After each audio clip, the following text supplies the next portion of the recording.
Feel the difference between needing to do something and somebody else expecting me to do it. And now hear these words. They're our favorite words. It's the core, it's the key to so many wonderful things that are unfolding for all of you. Satisfaction comes from only one place, and that's having a desire and moving in the direction of it. So, for example, when a parent decides what a child needs to do you often notice how reluctant the child is to do it? And you know why? There's no satisfaction in doing what somebody else wants you to do.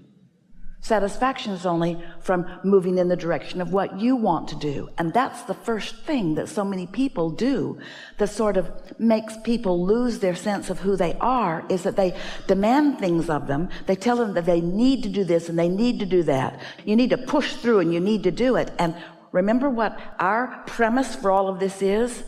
The amazing pleasure of non-resisted thought. The pleasure of non-resisted thought.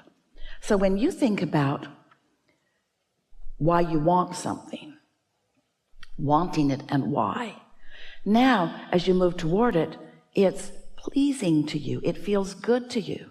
Now we're going to get back around to that in a moment. But first we want to say to you, this brings us right to the heart of something. This is one of the most important things that will give you the greatest relief and the greatest clarity and then the greatest strength and then the greatest satisfaction. So just follow through with us on this just for a little bit. This inner being of yours that we've been talking about, this pure positive energy, larger part of you, who is always adoring you and always acknowledging your value, that's who you're wanting to tune to. You want to calibrate to your inner being who knows you, not to some disconnected person who's having a really hard time. It's an interesting thing. We hear people, often speakers, and they will stand on a stage, even in a crowd where there are many people who are on their side. But if there is a heckler or someone in disagreement, they say often, I don't know why I keep playing to the guy that I know doesn't like me. And we say, it's because there's this thing that humans do. It doesn't work well for you, but you keep doing it. We're hoping you get over it today. And that's where you want others to get you.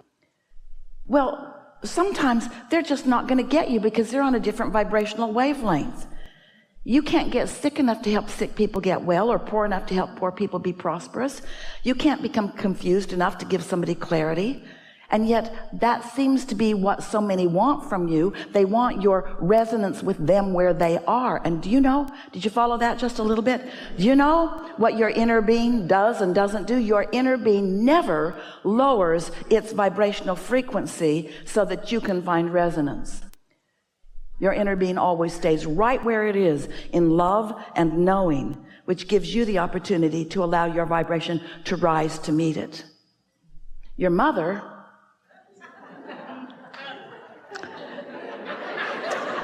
she moved around and she did you a disadvantage. She sided with you when you were complaining, and she sympathized with you when you were feeling sorry for yourself and those sorts of things. But your inner being does not.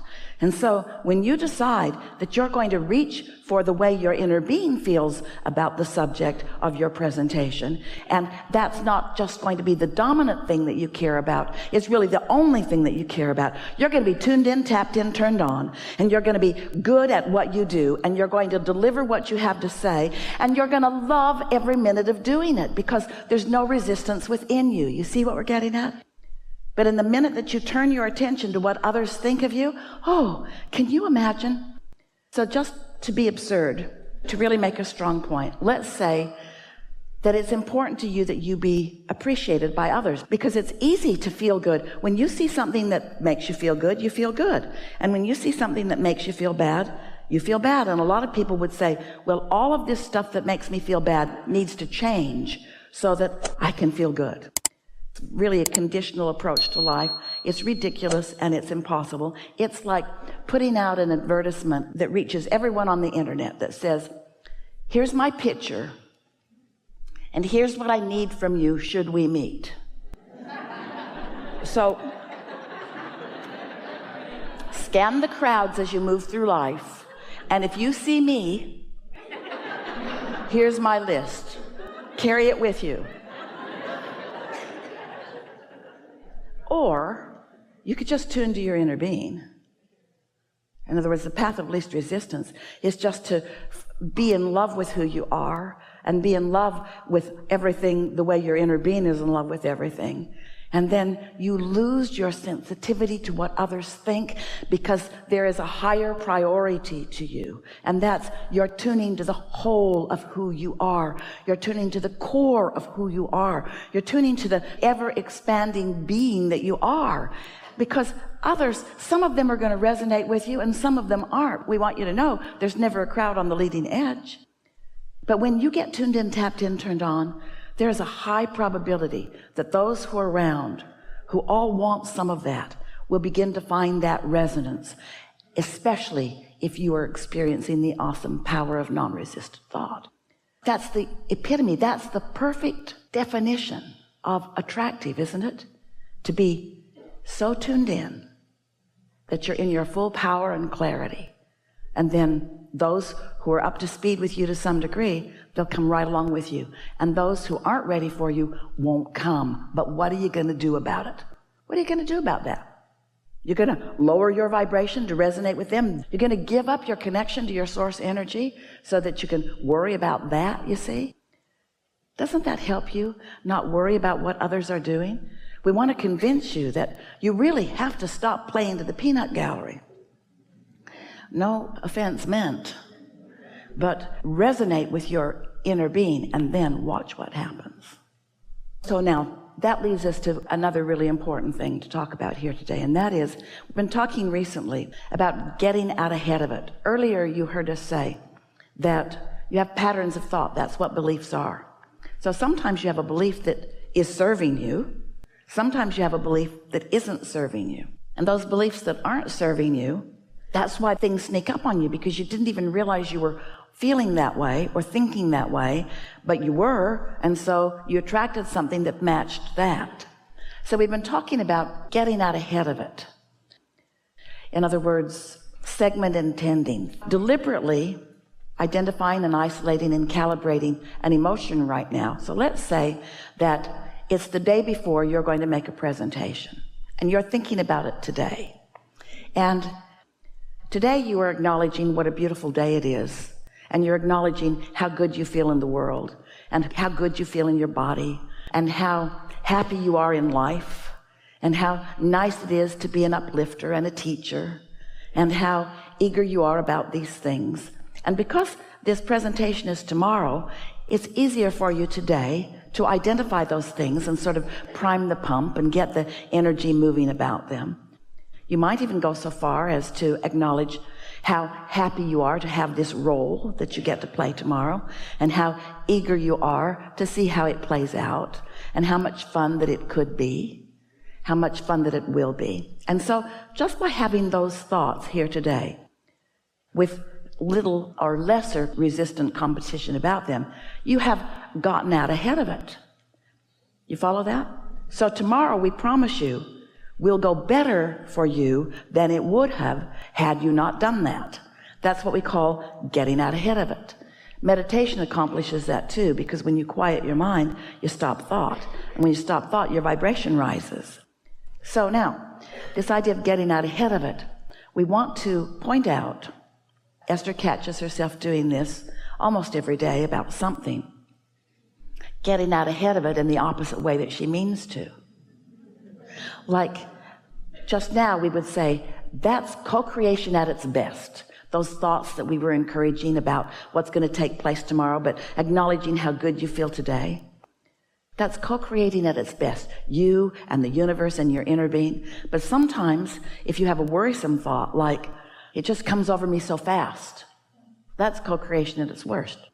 I don't know what happens. I just remember that I get prepared and I think I'm ready and then I'm not. Don't do that, because that's the opposite of what we're talking about. But it is getting you ready for something. It is preparing you for the next segment, but it's preparing you for a segment that you're not going to enjoy that much when you get there, you see. So when you start getting a handle on this and you start getting out ahead of it deliberately when it's easier, and then you start noticing how much better things go for you because you're out ahead. Esther has a notebook, a stack of notebooks now, And she decided to take this a little bit to an extreme. And so she is segment intending almost every segment of her life experience these days by sitting and writing for about 60 seconds about the next segment that she's moving into. Back in the very early days, Jerry asked, Abraham, are there any laws of the universe or anything that if we could really get a handle on, it would help us to understand how all of this works? And we said, there's the law of attraction, and then we defined it. That which is likened to itself is drawn. You're a vibrational being, and as you emanate a signal, you will attract like to you.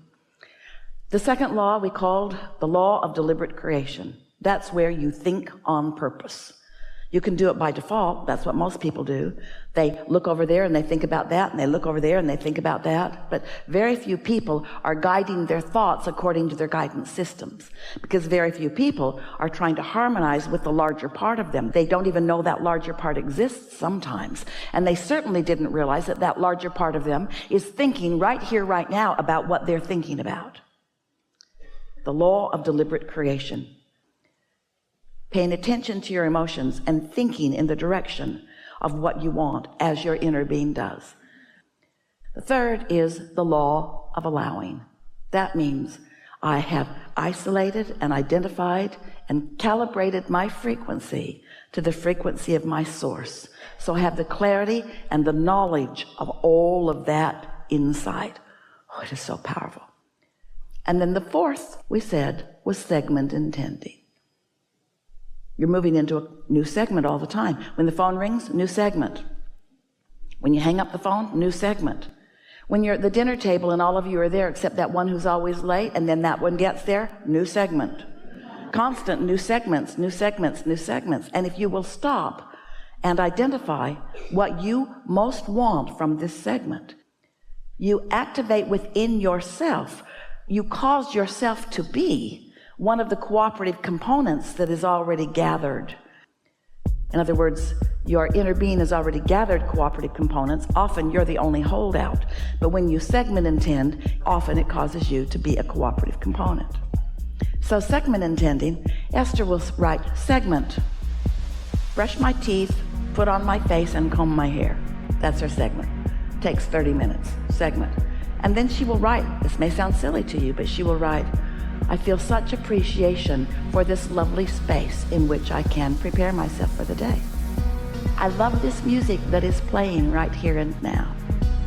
I love these products. Took me a while to find them. I really, really like them.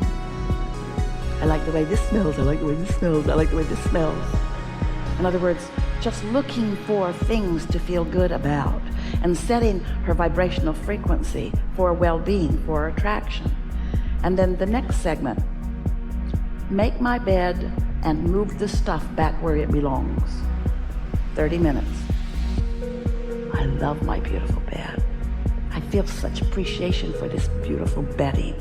Just focusing with deliberate intent for the purpose of activating genuine, not fake, genuine appreciation for something that she's focused upon. It gets that momentum going. Can you see what we're getting at? You spend a day identifying what you like about this and what you like about this and what you like about him and what you like about her and what you like about this, what you like about that. Pretty soon you've got a point of attraction going where the entire world seems like they got your memo. See me? When you see me, do this. It's like they got the memo. And those that are not a vibrational match to this pure positive energy stream that you've got going, they bounce off of you. It's like they're not even in the same world that you're in. While those that have components that match up with some of the things that you've got actively flowing through you come into your experience. It's so powerful. There's no homework. There's nothing that you need to do. There's nothing that you should do. Just be easy about this. Have as much fun as you can have and watch the good stuff roll into your experience. You understand this. There is great love here for you.